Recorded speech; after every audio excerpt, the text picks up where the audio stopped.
Hello everyone, welcome to Skynomics academy. My name is Harshita. हम बेटा आपके सैनिक एंड आरएमएस स्कूल के क्वेश्चंस की प्रैक्टिस कर रहे हैं। ठीक है, आपका टॉपिक कंप्लीट हो चुका था सेल वाला चैप्टर। ठीक है, तो हम आगे कुछ उसकी क्वेश्चन की प्रैक्टिस करने वाले हैं आज। ठीक है, जो कि हम हाफ क्वेश्चंस कल प्रैक्टिस कर चुके हैं, तो आज हम आगे कंटिन्यू करेंगे। ठीक है, और आई होप आज आपका ये चैप्टर कंप्लीट हो जाएगा। ठीक है, चलो फिर स्टार्ट करते हैं। सबसे फर्स्ट क्वेश्चन है बेटा आपका, the power house of the cell is called एज। किसे बोला था मैंने बेटा power house of the cell? हमने power house of the cell पढ़ा था बेटा, जो कि आपका सेल ऑर्गेनेल ऐसा है जो कि आपका क्या बनाता है बेटा, एटीपी का फॉर्मेशन करता है, मतलब अपनी खुद की एनर्जी को जनरेट करता है। उसे हम क्या बोलते हैं? Power house of the cell, हमने उसे नाम दिया था। तो ऐसा कौन सा था? एक ही ऑर्गन है बेटा, माइटोकॉन्ड्रिया। तो माइटोकॉन्ड्रिया का क्या काम होता है बेटा? उसे हम बोलते हैं power house of the cell बोलते हैं। ऑलराइट, चलो नेक्स्ट क्वेश्चन आता है बेटा आपका, क्लोरोप्लास्ट इज फाउंड इन। ठीक है, तो क्लोरोप्लास्ट मैंने आपको बोला था, क्लोरोप्लास्ट सिर्फ आपका बेटा एक मोस्ट इंपॉर्टेंट डिफरेंस है किसके बीच में? प्लांट सेल के बीच में और एनिमल सेल के बीच में। तो जो आपका सिर्फ बेटा ये वाला क्लोरोप्लास्ट होता है, ये सिर्फ आपके बेटा प्लांट सेल में पाया जाता है और एनिमल सेल में एब्सेंट पाया जाता है ये सेल ऑर्गेन। ठीक है, तो क्लोरोप्लास्ट का क्या काम होता है बेटा? मोस्ट फेमस है, सबको पता है। जितनी भी आपकी लीव्स होती है उसमें फोटोसिंथेसिस करते समय खाना बनाने के लिए जो प्लांट को प्रोसेस होता है फोटोसिंथेसिस, तो उसमें क्या ऑर्गन प्रेजेंट होता है बेटा? क्लोरोप्लास्ट, जो कि आपके ग्रीन लीव्स को ग्रीन कलर पिगमेंट देने में हेल्प करता है। ऑलराइट, तो वो किसकी वजह से हो रहा है बेटा? क्लोरोप्लास्ट। क्लोरोप्लास्ट क्या बनाता है आपका? क्लोरोफिल पिगमेंट बनाता है। क्लोरोफिल पिगमेंट को बनाएगा, जिसके वजह से वो कौन से कलर की होती है बेटा? ग्रीन कलर का होता है पिगमेंट, जिसकी वजह से आपकी लीव्स क्या होती है? ग्रीन कलर की होती है। और उसी की हेल्प से आपका क्या बनता है बेटा? फोटोसिंथेसिस हेल्प प्रोसेस होता है। ऑलराइट, तो क्लोरोप्लास्ट कहाँ प्रेजेंट होगा? सिर्फ ओनली प्लांट सेल में। ऑलराइट, देखो और कोई ऑप्शंस मैच नहीं होंगे, ये भी नहीं होगा, इन दोनों में तो होते नहीं है, नन ऑफ दीज होगा ही नहीं क्योंकि ऑप्शन है। चलो नेक्स्ट आता है बेटा, green colour of the leaves is due to the presence of pigment. अभी मैंने आपको एक्सप्लेन कर दिया, जो ग्रीन कलर का पिगमेंट होता है लीव्स में, वो किसके वजह से आता है? ठीक है, तो मैंने भी आपको एक्सप्लेन करा बेटा, जो आपका सेल ऑर्गेनेल है क्लोरोप्लास्ट, उसके अंदर एक पिगमेंट बनता है क्लोरोफिल, जो कि आपकी लीव्स को ग्रीन कलर देने में हेल्प करता है। ठीक है, तो क्या हो जाएगा आपका? क्लोरोफिल पिगमेंट हो जाएगा। ऑलराइट, चलो यहाँ पर कलर पूछा है बेटा, ऑर्गन नहीं पूछा है, तो ऑर्गन नहीं आएगा यहाँ पर, ये ऑप्शन गलत होगा। यहाँ पर आपसे कलर पूछा है, किसकी वजह से आता है, तो क्या आंसर होगा? क्लोरोफिल होगा। ठीक है, इसे टिक मत कर देना। चलो नेक्स्ट आगे मूव करते हैं। चलो फिर नेक्स्ट है बेटा, check cells do not have. ऐसा कौन सा सेल है बेटा, चेक सेल, जिसके पास वो चीज एब्सेंट होती है? ठीक है, तो क्या है बेटा? Cell membrane, nucleus, Golgi apparatus. Check cell किसकी बात हो रही है बेटा? एनिमल सेल की बात हो रही है। तो यहाँ पर सेल और मेम्ब्रेन प्रेजेंट होती है सेल में, न्यूक्लियस भी प्रेजेंट होता है, गोल्जी एपरेटस भी प्रेजेंट होता है, बट प्लास्टिड एब्सेंट होता है। ये सिर्फ किसमें होता है बेटा? आपके प्लांट सेल में प्रेजेंट होगा। तो ये आपका ऑप्शन करेक्ट हो जाएगा। यहाँ तक समझ में आ गई बेटा? चलो फिर नेक्स्ट आता है बेटा, which of the following cell is not a plastid. इसमें से आपको बताना है कि इसमें से आपका प्लास्टिड क्या नहीं है। तो मैंने जब आपको बेटा प्लास्टिड पढ़ाया था, तो प्लास्टिड के मैंने 3 कैटेगरीज में से डिवाइडेड करवाया था। एक था बेटा आपका क्रोमोप्लास्ट, एक है आपका ल्यूकोप्लास्ट, और एक था बेटा आपका क्लोरोप्लास्ट। ये 3 हमने डिवाइड करे थे। क्रोमोप्लास्ट में अगर हम बात करें बेटा, बेसिकली जो प्लास्टिड होता है बेटा, ये आपका पिगमेंट देने में हेल्प करता है। ठीक है, सिंपली ये पिगमेंट दे रहा है आपको। तो क्रोमोप्लास्ट जो होता है बेटा, ये कलरफुल होता है एक्सेप्ट ग्रीन कलर को छोड़ के। ल्यूकोप्लास्ट जो होता है बेटा, ये आपका कलरलेस होता है क्योंकि ये सिर्फ फूड को स्टोर करता है। क्लोरोप्लास्ट अभी मैंने एक्सप्लेन करा, ये सिर्फ आपके बेटा ग्रीन पिगमेंट देने के लिए रिस्पॉन्सिबल होता है, जो कि आपके लीव्स में प्रेजेंट होता है। ठीक है, तो आपको ये सब पहचानना है बेटा, क्लोरोप्लास्ट होता है। ठीक है, आपसे पूछा है नॉट पूछा है बेटा कि जो नहीं होगा, तो क्लोरोप्लास्ट होता है, क्रोमोप्लास्ट भी होता है, ल्यूकोप्लास्ट भी होता है, बट राइबोसोम्स नहीं होते हैं। राइबोसोम से खुद का एक अदर सेल ऑर्गेनेल है। तो ये आपका करेक्ट आंसर हो जाएगा। ठीक है, चलिए फिर मूव करते हैं। If we separated the cell organelle of a living cell, which part should be alive. अगर आप बेटा सेल ऑर्गेनेल को, किसी सेल ऑर्गेनेल को सेपरेट कर रहे हो कहीं से, सेल से, लिविंग सेल से अलग कर रहे हो, तो वो कौन सा सेल है, ऑर्गेनेल है, जो कि जिंदा रहेगा, अलाइव रहेगा? ठीक है, तो क्या ऑप्शन है आपके? एंडोप्लाज्मिक रेटिकुलम, क्लोरोप्लास्ट, राइबोसोम्स या फिर सेल वॉल। तो आपसे आंसर पूछा बेटा, इसका आंसर क्या होगा? तो फर्स्ट आंसर जो बेटा सेल वॉल होता है, तो ये तो क्लियरली कैंसिल आउट हो जाएगा क्योंकि ये तो बेटा आपका डेड ही होता है, तो ये तो होगा नहीं ऑप्शन। सेकेंडली जो आपका एंडोप्लाज्मिक रेटिकुलम होता है बेटा, ये आपका क्या रहेगा, मर जाएगा। बट जो आपका क्लोरोप्लास्ट होता है बेटा, ये क्या रहता है आपका, अलाइव रहता है अगर इसे आप सेपरेट कर देते हो फिर भी। तो इसका आंसर हो जाएगा बेटा आपका क्लोरोप्लास्ट, क्रोमोप्लास्ट, ठीक है, क्लोरोप्लास्ट। चलो फिर आगे मूव करते हैं। If the ribosome of the cells are destroy then, अगर आप राइबोसोम्स को डिस्ट्रॉय कर दोगे देन क्या होगा। तो हमें पता है बेटा जो आपका राइबोसोम्स होता है ये क्या है आपका, protein factory of the cell. इसे हम क्या बोलते हैं, protein factory of the cell. मतलब ये प्रोटीन को बनाने में हेल्प करता है, ठीक है, प्रोटीन बनाता है जो सेल ऑर्गेनेल के अंदर, वो क्या था, राइबोसोम था। तो अगर आप इसे डिस्ट्रॉय कर दोगे तो क्या हो जाएगा बेटा, fats will not store, second है protein synthesis will not take place, C है carbon assimilation will not occur, और लास्ट है respiration will not take place. तो रेस्पिरेशन तो बेटा कौन करवाता है, माइटोकॉन्ड्रिया करवाते हैं, तो ये गलत हो जाएगा। देन कार्बोसोम, तो आंसर क्या हो जाएगा बेटा आपका, प्रोटीन सिंथेसिस नहीं हो पाएगी अगर राइबोसोम डिस्ट्रॉय हो गया तो, ठीक है। चलो फिर नेक्स्ट चलते हैं। The rough endoplasmic reticulum consist ribosomes, these are the site dash of the synthesis. बेटा ये बेसिकली आपके आउट ऑफ सिलेबस है, बट फिर भी आंसर बता देती हूँ मैं आपको। आपका एक सेल ऑर्गेनेल और होता है जिसे हम बोलते हैं एंडोप्लाज्मिक रेटिकुलम, ER। तो ये आपका दो कैटेगरी में हम डिवाइड करते हैं, एक होता है आपका रफ एंडोप्लाज्मिक रेटिकुलम और एक होता है आपका स्मूथ एंडोप्लाज्मिक रेटिकुलम, ठीक है। रफ एंडोप्लाज्मिक रेटिकुलम का मतलब होगा बेटा R for rough, R for ribosomes. मतलब जो आपका एंडोप्लाज्मिक रेटिकुलम है बेटा, इसके ऊपर आपके राइबोसोम्स प्रेजेंट है तो उसे आप बोल दोगे रफ एंडोप्लाज्मिक रेटिकुलम। और जिसके पास राइबोसोम्स क्या होते हैं बेटा, एब्सेंट होते हैं तो उसे हम बोल देते हैं स्मूथ एंडोप्लाज्मिक रेटिकुलम। तो यहाँ पर R for rough, R for ribosome, तो ऐसे याद रखना कि राइबोसोम जिसमें प्रेजेंट होगा वो कहलाएगा आपका रफ एंडोप्लाज्मिक रेटिकुलम। तो क्वेश्चन क्या पूछा है आपसे, रफ एंडोप्लाज्मिक रेटिकुलम जो होता है वो राइबोसोम्स को कंटेन करता है, कहां पर, दीज आर द साइट्स, कहां पर करेगा बेटा, वो क्या काम होता है राइबोसोम का, प्रोटीन सिंथेसिस करना। तो ये क्या काम करेगा, प्रोटीन सिंथेसाइज करेगा। समझ में आ गई बात। चलो फिर आगे मूव करते हैं। नेक्स्ट आता है बेटा आपका lysosome is also called as of the cell. Lysosome को हम और क्या बोलते हैं, तो हमने पढ़ा था बेटा इसे हम सुसाइडल बैग बोलते हैं। क्या बोलते हैं इसे, सुसाइडल बैग बोलते हैं। तो क्या लिखा हुआ है बेटा, option A is correct, suicidal bag of the cell is called as lysosome. Next, lysosomes क्या होता है बेटा, इसके पास क्या कैसी मेम्ब्रेन प्रेजेंट है, आपसे ये क्वेश्चन पूछा हुआ है, ठीक है। तो क्या होगी इसमें, सिंगल मेम्ब्रेन होता है, डबल होता है या मेम्ब्रेन लेस होता है। तो जो लाइसोसोम होता है बेटा इसमें आपकी सिंगल मेम्ब्रेन होती है, सिंगल मेम्ब्रेन स्ट्रक्चर होता है।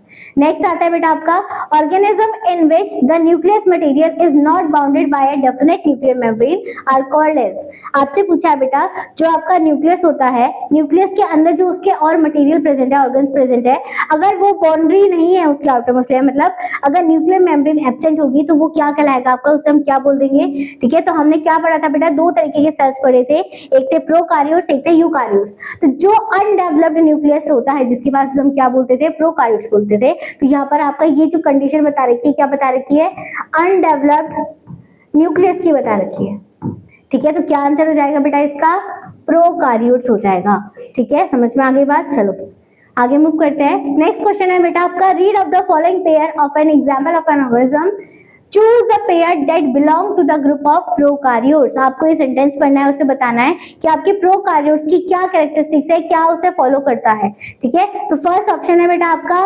मॉस एंड स्पॉन्जेस, सेकंड है ईस्ट एंड अमीबा, थर्ड है bacteria and blue green algae, and last है पेनिसिलम एंड स्पाइरोगायरा, ठीक है। तो मैंने आपको क्या बताया था बेटा, इसका एग्जांपल मैंने आपको बताया था bacteria and blue green algae, जो कि आपके प्रोकार्योट्स के अंडर आते हैं। इसके पास अनडेवलप्ड न्यूक्लियस होता है या फिर कंप्लीटली एब्सेंट होता है, ठीक है। तो bacteria and blue green algae इसका करेक्ट आंसर हो जाएगा, ठीक है। नेक्स्ट आता है बेटा आपका सिंगल सेल ऑर्गेनिज्म। मैंने आपको बताया था बेटा जिसके पास एक ही सेल प्रेजेंट होता है, सिंगल सेल होता है, उसे हम क्या बोलते हैं, यूनिसेलुलर ऑर्गेनिज्म बोलते हैं।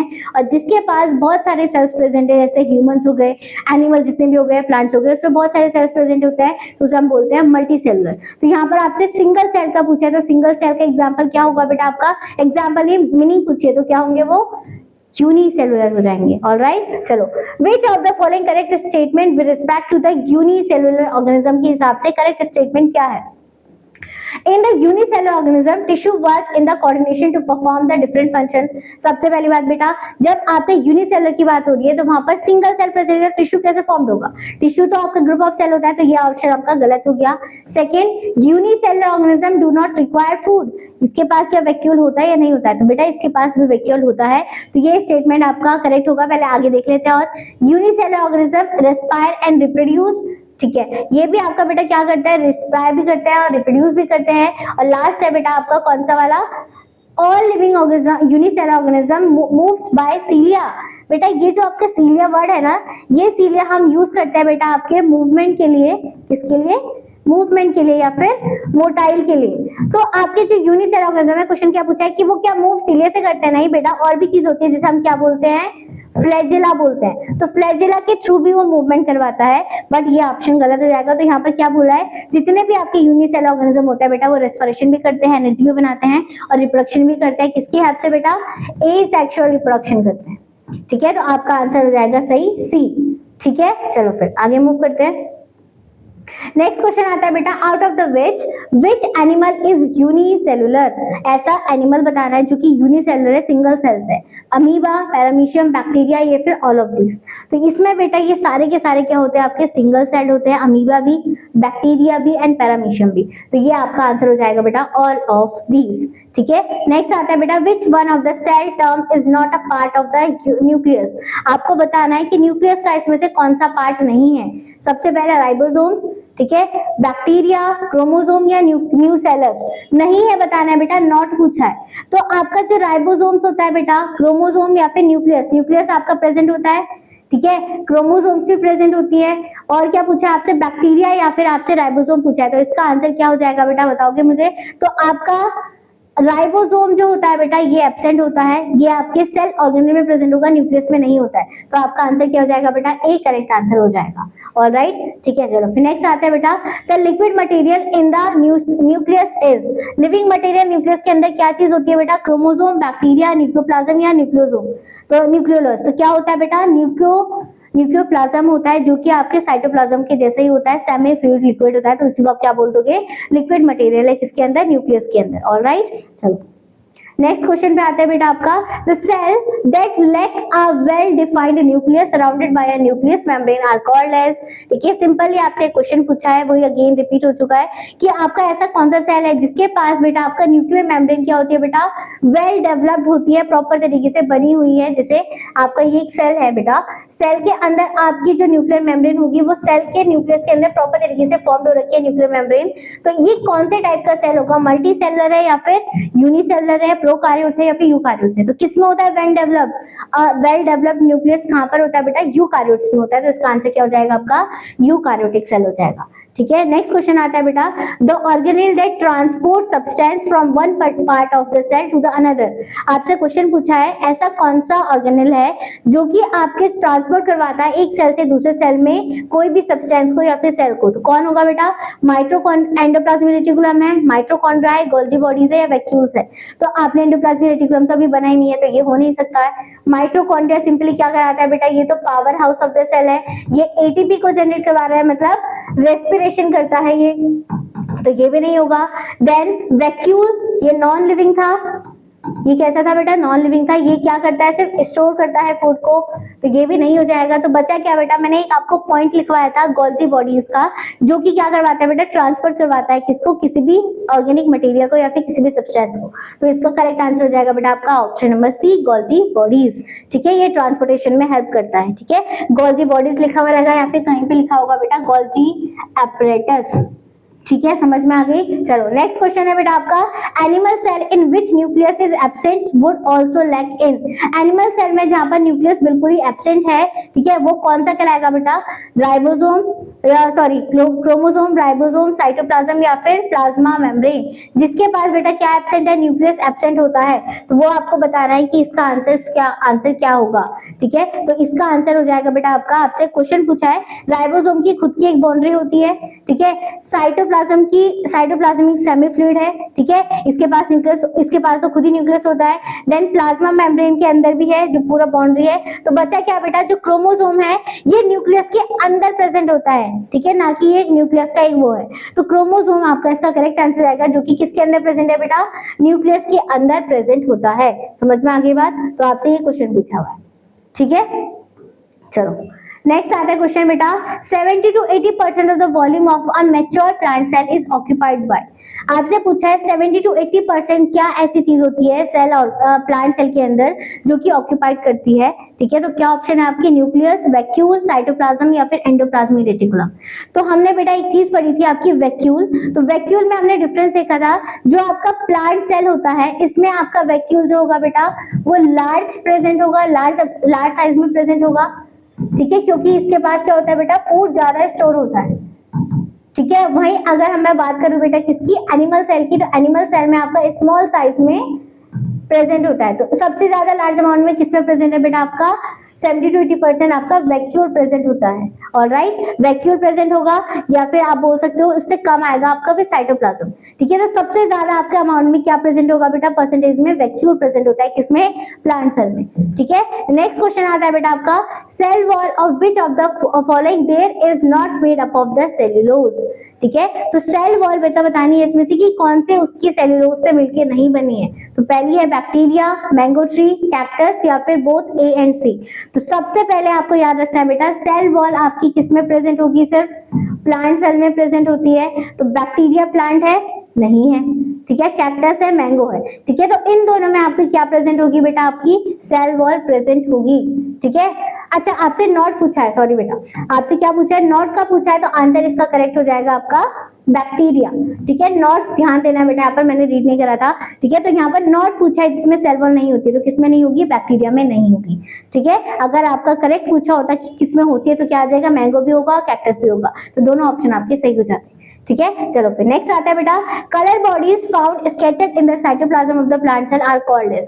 आपकी कलर बॉडीज जो होती है बेटा कहां पर, साइटोप्लाज्म में, इन द प्लांट सेल में कौन बनाता है, कलर कौन बनाता है आपके प्लांट सेल में। तो ऑप्शन है प्लास्टिड, सेंट्रोसोम, माइटोकॉन्ड्रिया, न्यूक्लियस। तो सिंपली अभी एक्सप्लेन करा था आपको कि जो आपकी प्लास्टिड होती है बेटा पिगमेंट देने के लिए रिस्पॉन्सिबल होती है, कलर्स देती है, तो इसका करेक्ट आंसर हो जाएगा आपका प्लास्टिड, ठीक है। क्रोमाइटोकॉन्ड्रिया तो एटीपी रेस्पिरेशन करता है, सेंट्रोसोम जो होता है ये क्या होता है बेटा आपका क्रोमोसोम में प्रेजेंट होता है, ठीक है। और न्यूक्लियस आपके बीच में प्रेजेंट है, brain of the cell. Alright, चलो नेक्स्ट क्वेश्चन आता है बेटा, which of the following is made up of cellulose.